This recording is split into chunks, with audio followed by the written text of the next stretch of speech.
por mais esse dia. Glória a Deus por mais essa oportunidade. Nós estamos gratos ao Senhor, não é verdade? Amém. Para poder exaltar, engrandecer o nome dEle, que é digno, é merecedor de receber toda a nossa adoração. Amém? Amém. Vamos abrir as nossas Bíblias em Efésios, capítulo 3.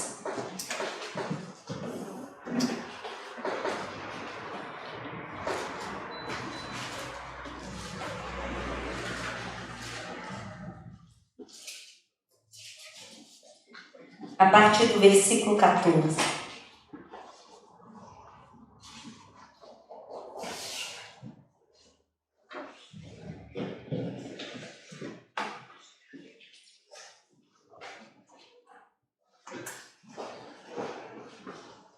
Amém?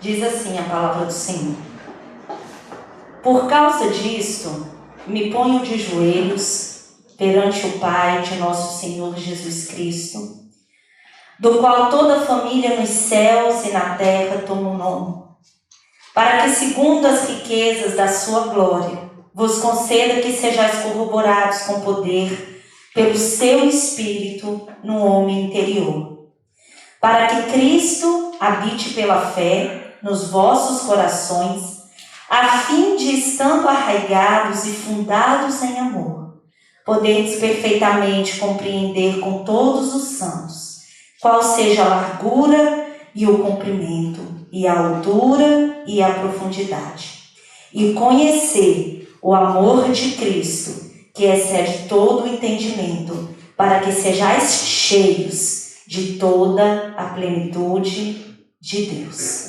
Amém? Amém.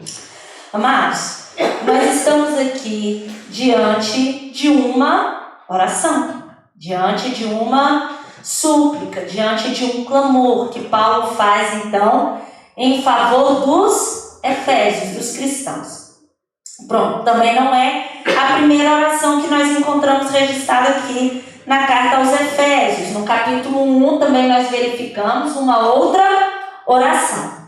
Mas a primeira, nós podemos tirar muitas lições dessa oração, dessa súplica, e imediatamente nós olhamos para ela e ela já nos inspira só pelo fato de ser uma oração. E se você falar assim, Gisele, mas por que isso realmente pode trazer qualquer, talvez, espanto aos nossos olhos? Porque isso realmente nos surpreende estarmos diante de uma oração. Se nós olharmos para o contexto que Paulo enfrentava na altura, ele estava preso, ele estava, ou seja, encarcerado, provavelmente alguém muito mau, muito perverso, colocou ali grilhões nele, ele estava realmente em uma condição em que a sua força física estava totalmente limitada. Ou seja, era dizer que a condição de Paulo era completamente desconfortável. E além de desconfortável, era também desfavorável. Mas mesmo diante disso, ele ora. Um pregador, Martin Lloyd-Jones, ele vai dizer que o espírito de oração continua livre, apesar de toda a malignidade dos cruéis tiranos. O que ele quer dizer com isso? Que Paulo poderia muito bem estar confinado numa cela, com ferrolhos e trancas, enclausurado, e que talvez aqueles homens tão maus pudessem ter obstruído um caminho que era dele sair da liberdade física para ir ali pregar e fazer as suas visitas, mas eles não puderam obstruir o caminho de um coração totalmente humilde e devoto ao Senhor em oração. E a mesma coisa acontece comigo e a mesma coisa acontece contigo, meu irmão. Há ocasiões e situações que nós nos sentimos assim. Às vezes enclausurados, encarcerados nos nossos sentimentos, nas nossas ansiedades, nos nossos medos, nas nossas frustrações.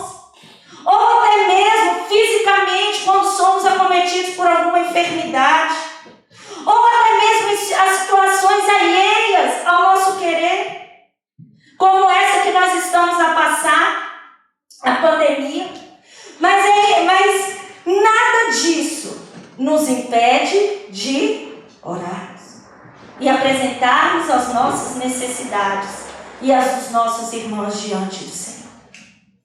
A primeira coisa que nós vamos ver aqui, igreja, nessa palavra, é que nada pode cessar a oração. E às vezes você pode dizer assim, Gisele, você diz isso porque a tua situação não é como a minha. Você diz isso porque a sua vida deve ir muito bem. Porque, Gisele, tem dias que eu nem consigo falar. Mas nós temos um bom consolo para isso. Porque quando nós não soubermos quando orar, como pedir, o Espírito Santo leva com gemidos inexprimíveis e intercede por nós. É pensar em tudo que poderia te fazer parar. Pode até parar fisicamente. Quando Paulo escreve a sua segunda carta aos Coríntios, no capítulo 4, ele vai dizer, ainda que o homem exterior pereça, o interior, contudo, se renova dia a dia.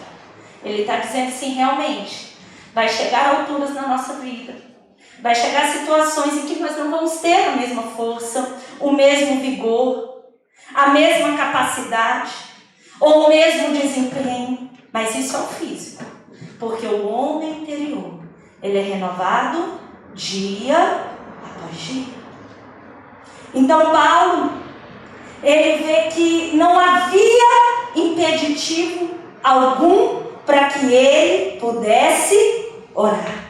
Sabe por quê, igreja? Porque orar é o presente e recurso, a dádiva concedida a nós através de Jesus Cristo. Você pode orar. E às vezes a gente deixa a oração como último recurso, não é verdade? A gente fala assim, não adianta mais não, já tentei fazer isso, já tentei fazer aquilo, já mudei isso, já mudei aquilo.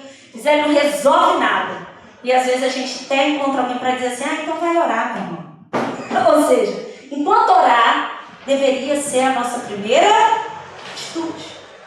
Mas nessa tarde eu quero te dizer que ainda que o seu homem exterior esteja tão fraco, as suas forças estejam tão sucumbidas, ainda assim, ore, clame.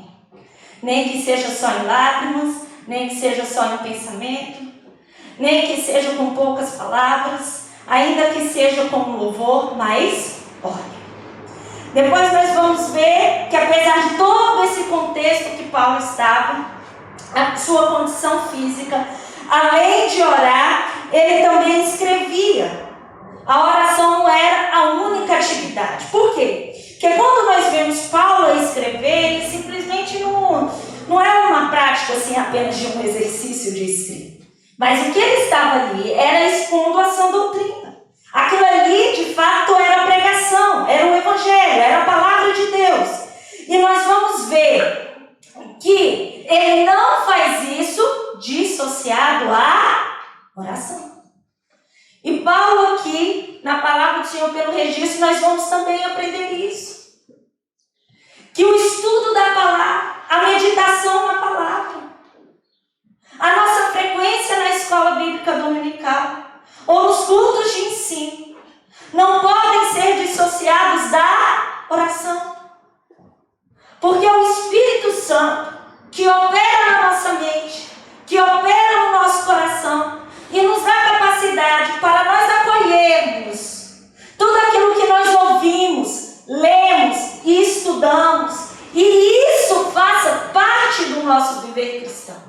E que isso realmente mude, altere, modifique o nosso comportamento cristão.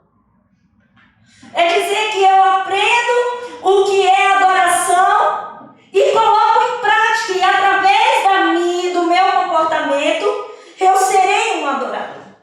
Eu vou denunciar, eu vou evidenciar a adoração que eu tenho pelo Senhor. E ele diz que isso é muito claro, é associado à oração. Certa feita, um grande pregador disse que nada abala, que se você pegar 50 livros para que você leia, isso não vai abalar Satanás. Que se você participar ou ficar horas em seminários, que isso também não. Mas quando você dobra os seus joelhos, aí muda a situação. Sabe por quê, meus amados? Porque quando nós dobramos os nossos joelhos, e é no sentido de orarmos, nós não alteramos nada. Mas o Deus do qual nós clamamos tem poder para mudar todas as coisas. E em seguindo a isso, nós vamos ver aqui e aqui há muita discussão. A gente que diz assim, não, às vezes só foi uma expressão poética que ele utilizou para dizer que orava. Outros vão dizer assim, não, literalmente ele se pôs de joelhos.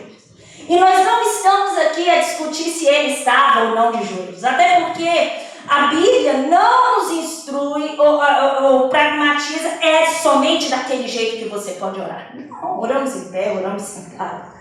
Oramos deitados, oramos a caminhar, oramos a preparar o de comer, oramos a se vestir, oramos a todo tempo. Temos o hábito de oração.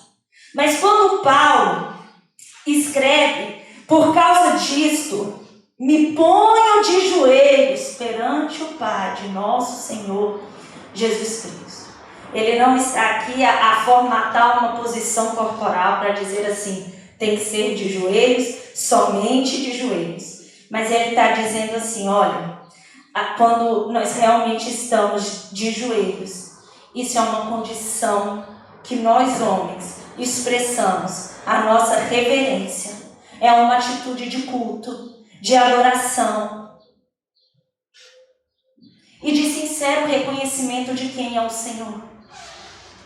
Mas dentro disso, meus amados, eu quero falar que por muitas vezes nós podemos encontrar, ou até nós mesmos já temos feito isso, de termos até os nossos joelhos dobrados, mas o nosso coração altivo, soberbo, confiante em nós mesmos. É como se os nossos joelhos, o nosso corpo externamente tivesse dobrado, mas o nosso coração em pé. É por isso que a advertência é: o nosso corpo, o nosso exterior, ele materializa, ele notifica, ele evidencia o que está aqui dentro. Eu nunca me esqueço de um exemplo de uma missionária, uma amiga, uma querida amiga, que ela sempre deu esse exemplo, que ela dizia que antigamente nas escolas, quando o diretor, o coordenador da escola chegasse, todos já imediatamente tinham que se pôr de pé e às vezes até fazer algum sinal, dependendo da escola. E ela disse que aquilo ali enchia de revolta porque ela achava, por que isso daí? Eu não fico em pé assim, só porque a pessoa entrou eu tenho que ir. E ela disse que todas as vezes que ela levantava e ficava em pé, ela falou assim, ela pensava, eu estou de pé, mas por dentro eu estou bem sentadinha. E às vezes nós agimos assim, meus amados. A oração ela não pode ser um ritual ou apenas um cumprimento de uma atividade assim, é porque eu sou cristão eu tenho que orar. Não é isso. Não é simplesmente para você dizer assim, eu vou para o céu porque eu oro ou qualquer coisa parecida. Não tem nada a ver. A oração ela é mais do que isso. A oração é nós nos submetermos a quem nós estamos a clamar. A oração é reconhecer que nós temos um Deus, um Senhor. A oração nos proporciona realmente evidenciar que nós somos limitados, as nossas limitações. Porque nós somos feitos criaturas e não somos criadores. E isso é muito fácil. Facilmente nos enganamos com isso. Quando nós olhamos lá para o início de todas as coisas, Adão e Eva, quando eles perceberam o que eles fizeram, eles procuraram logo alguma coisa ali para se tampar. Mas o interessante é que eles não coisa que agora a gente já percebe tudo aí, Deus tem que estar acontecendo. Não, eles já tentaram resolver do jeito deles. Como se isso fosse possível.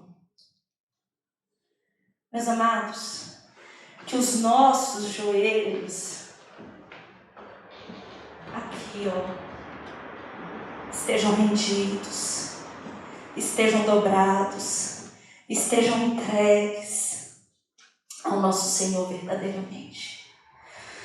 Mas para além disso, nós vamos ver para que Paulo ora. E se hoje nós perguntarmos, para que tens orado?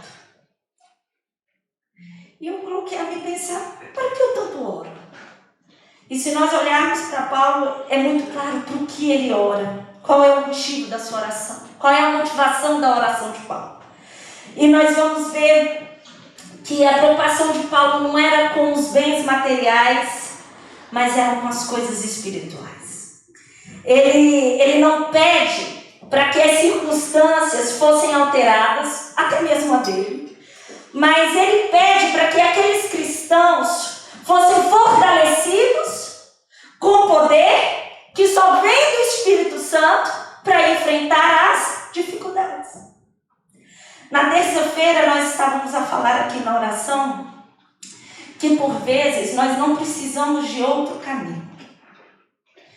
Mas se calhar nós precisamos mesmo é de mudar o jeito de caminhar. E é como se Paulo tivesse a dizer isso daqui na sua pensão. Ele está falando assim, olha, eu não vou pedir para que as condições se alterem, mas eu quero que vocês sejam fortalecidos. Fortalecidos com o poder do Espírito Santo, para poder enfrentar essas circunstâncias difíceis. Amados, nós estamos a passar há mais de um ano por essa pandemia. Já se passou um ano que nós estamos a orar. E o Senhor ainda não mudou a circunstância. Ainda não estamos livres. Mas eu posso dizer que o Senhor tem nos fortalecido com o poder do alto para passarmos por esses dias. E foi o próprio Paulo que pediu, e o Senhor disse, não, a minha graça te basta.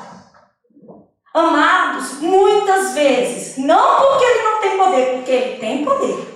Ele tem poder para todas as coisas. E não é por falta de poder. Mas nem sempre o Senhor alterará as circunstâncias. Mas uma coisa eu garanto, Ele dá poder e nos fortalece para nós passarmos pelo processo daquela circunstância. Porque o alvo não é a circunstância. O que tem que ser moldado não é a circunstância. O que tem que ser forjado não é a circunstância. Mas somos nós. Nós precisamos ser mudados. Nós precisamos ser transformados. Nós precisamos ser fortificados com o poder do alto. E depois, nós vamos ver que esse poder do Espírito, ele de fato é uma evidência da nossa vida cristã. E mais do que isso, se nós temos o próprio exemplo na vida e no ministério de Jesus aqui enquanto ele esteve na terra. Que ele fez todas as coisas sob o poder do Espírito Santo. Mas então vem uma pergunta que às vezes parece até retórica por já sabermos a resposta. Por que precisamos então ser fortalecidos com esse poder? Porque nós somos vulneráveis. Nós somos fracos. Nós somos assim tendenciosos realmente ao erro. E é só com esse poder do Espírito Santo que opera em nós, é que esse homem interior, a nossa mente, o nosso coração e as nossas vontades tem condições de estar em santidade. Eu não tenho um viver santo longe de Cristo. Impossível. somente em Cristo. E o poder dele em nós, na nossa mente, no nosso coração, nas nossas vontades. Então, Gisele, para que mais Paulo ora? Para que eles fossem fortalecidos com esse poder. E que mais? Nós vamos ver aí no versículo 17. Para que Cristo habite pela fé nos vossos corações. E há algo muito curioso aqui, no original.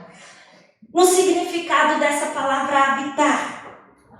Habitar aqui significa resistência em contraste a alojamento.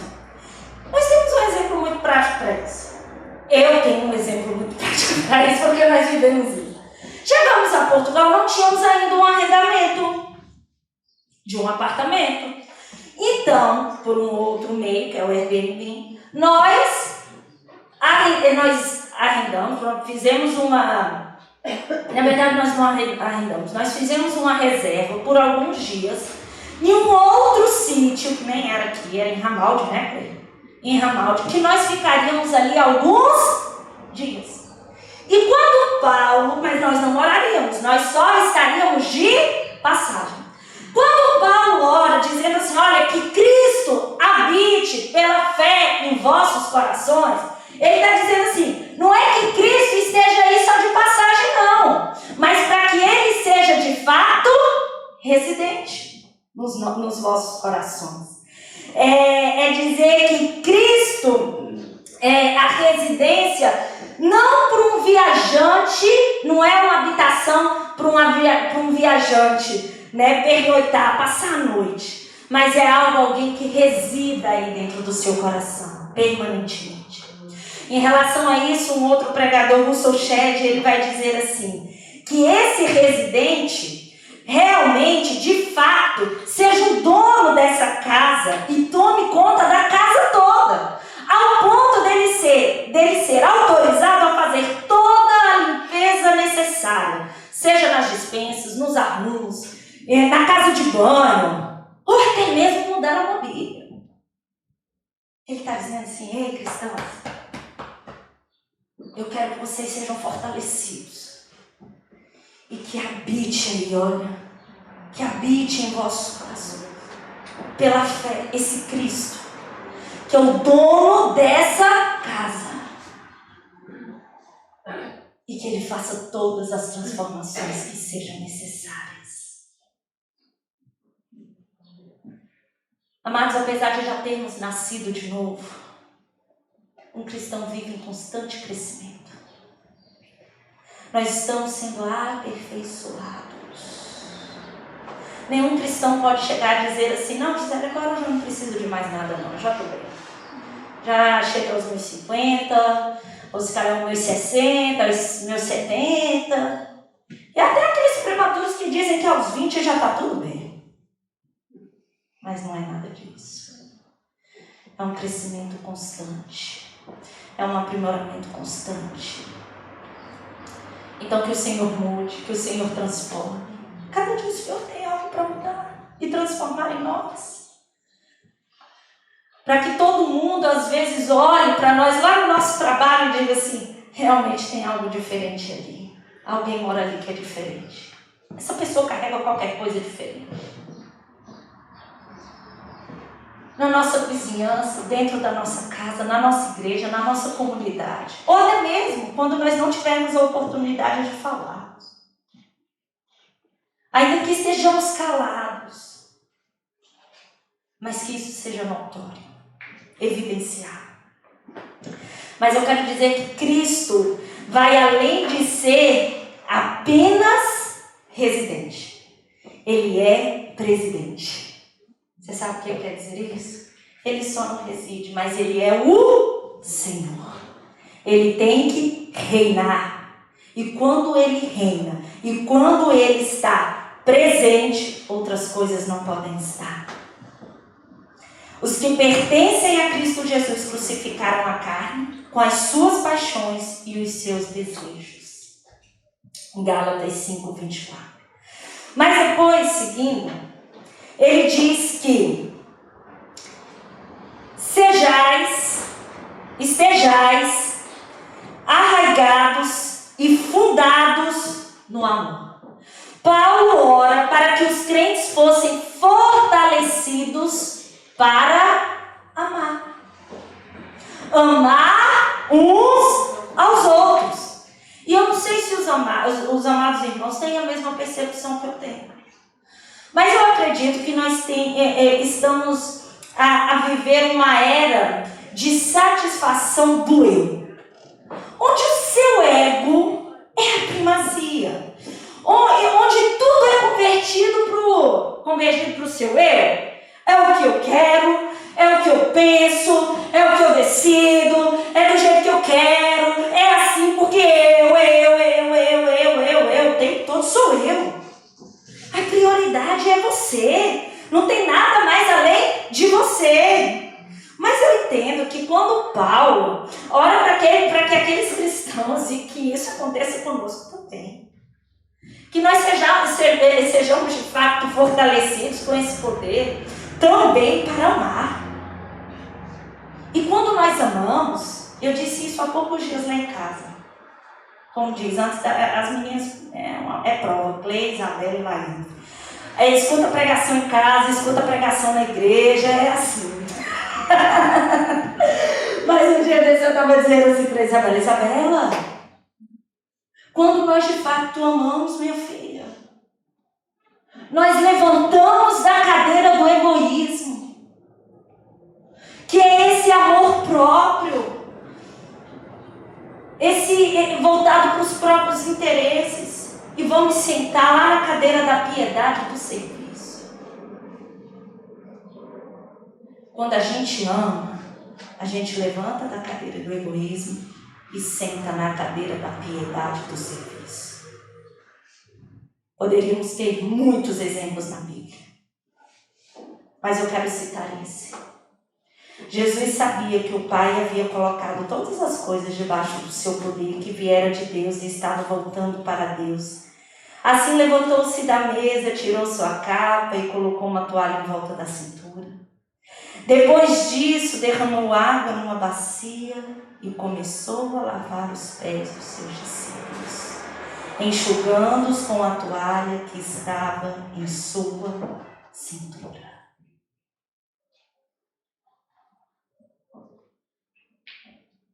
O exemplo diz por si mesmo. E esse é o exemplo de Cristo. Naquela comunidade que Paulo escrevia, era uma comunidade que havia um abismo, vamos dizer, racial e cultural. Gentios e judeus. Mas que o sangue de Cristo os unia. E que eles tinham que ser realmente fortalecidos para viver esse amor uns aos outros. Mas depois, em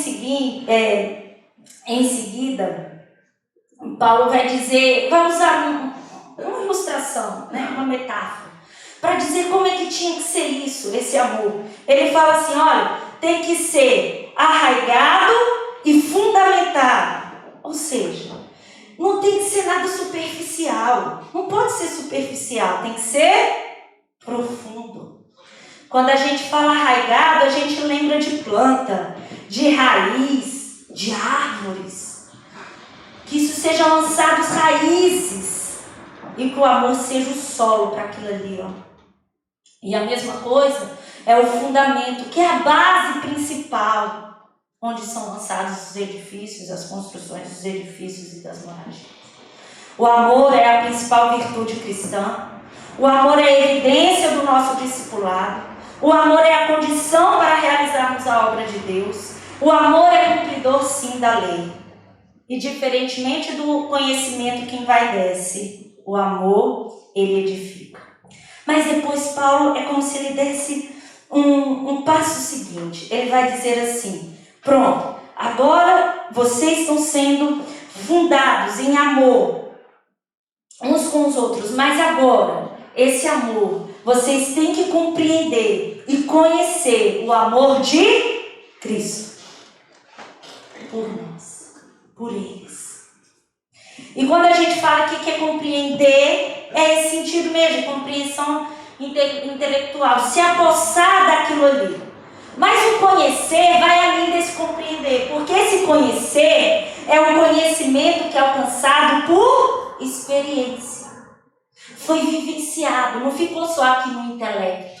Você vivenciou, você experimentou. Isso é o conhecimento. Ele está dizendo assim, ó crentes, tenham um conhecimento sim, objetivo do amor de Cristo.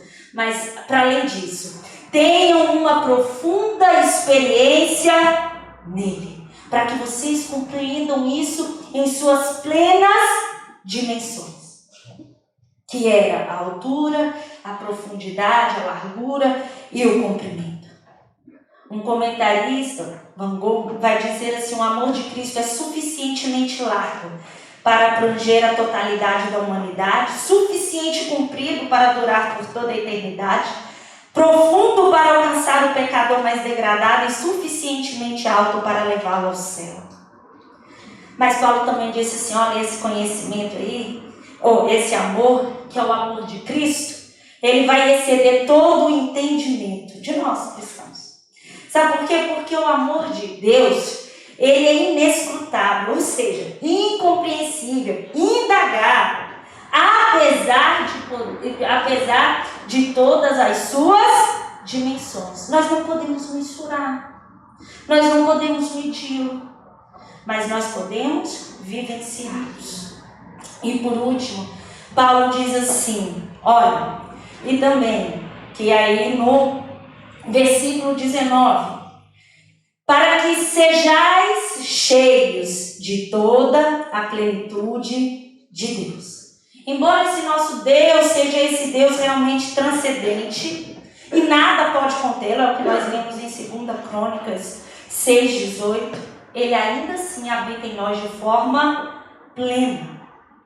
Paulo está dizendo assim, cristãos, tudo que é contemplado, tudo em nós é contemplado pela presença e domínio de Deus. Tudo, cada membro, cada órgão, cada área da nossa vida, tudo é contemplado pela a plenitude, pela presença, pelo domínio de Deus.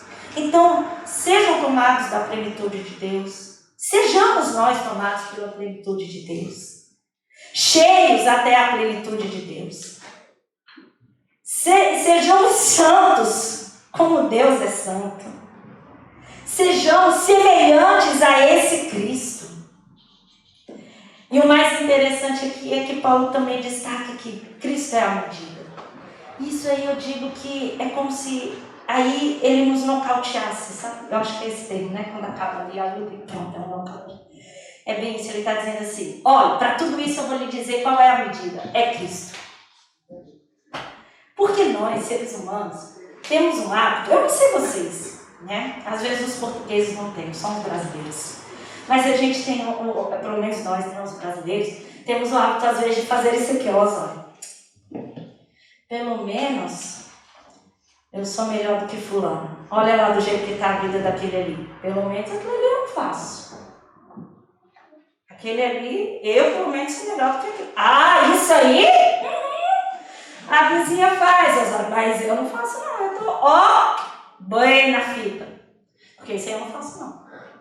Meus amados, a medida, o parâmetro, o crivo, não é o vizinho, não é o irmão, é Cristo. A medida é Cristo. O parâmetro de comparação é Cristo. Nós temos que chegar à medida de Cristo. É o comportamento de Cristo. É o exemplo de Cristo. É a medida de Cristo. É que nós sejamos semelhantes a Cristo. Ele é esse parâmetro para nós. E depois Paulo conclui essa oração mostrando primeiramente, que Deus responde às orações. Glória a Deus por isso, meus amados. Eu vou até repetir. Deus responde às orações. Glória a Deus. Glorificado e exaltado seja o nome do Senhor. Você não joga palavras ao vento. Você simplesmente não faz um desabafo. Você não está numa sessão terapêutica, não é isso. Você está diante de um Deus que tem todo o poder, que te amou antes mesmo de tudo, que enviou o seu único filho para morrer na cruz do Calvário, para perdão dos seus pecados. Ele deu de novo condições para que você se relacionasse com Deus. O véu foi rasgado, a situação pode estar difícil, pode estar tudo dizendo o contrário, mas você tem um Deus para te dizer: eu estou aqui, atento às suas orações. E mais do que isso, que eu respondo às suas orações. Meus amados, a gente não pode nem equiparar os nossos problemas a Deus e nem colocar os nossos problemas acima de um Deus, do nosso Deus. Mas nós temos que ver o nosso Deus a dirigir todas as coisas, a condicionar todas as coisas, sabendo que Ele é soberano, fiel, justo e no seu bom tempo Ele vai intervir. Então ele conclui mostrando que Deus responde sim às orações, porque vivo Ele está, e Ele é todo poderoso, e é o Deus da superabundância. Ora, aquele que é poderoso para fazer tudo mais abundantemente, além daquilo que pedimos ou pensamos, segundo o poder que em nós opera. E que a gente possa terminar essa pregação, essa reflexão. A esse glória na igreja por Jesus Cristo em todas as gerações, para todos sempre. Amém. Que o Senhor nos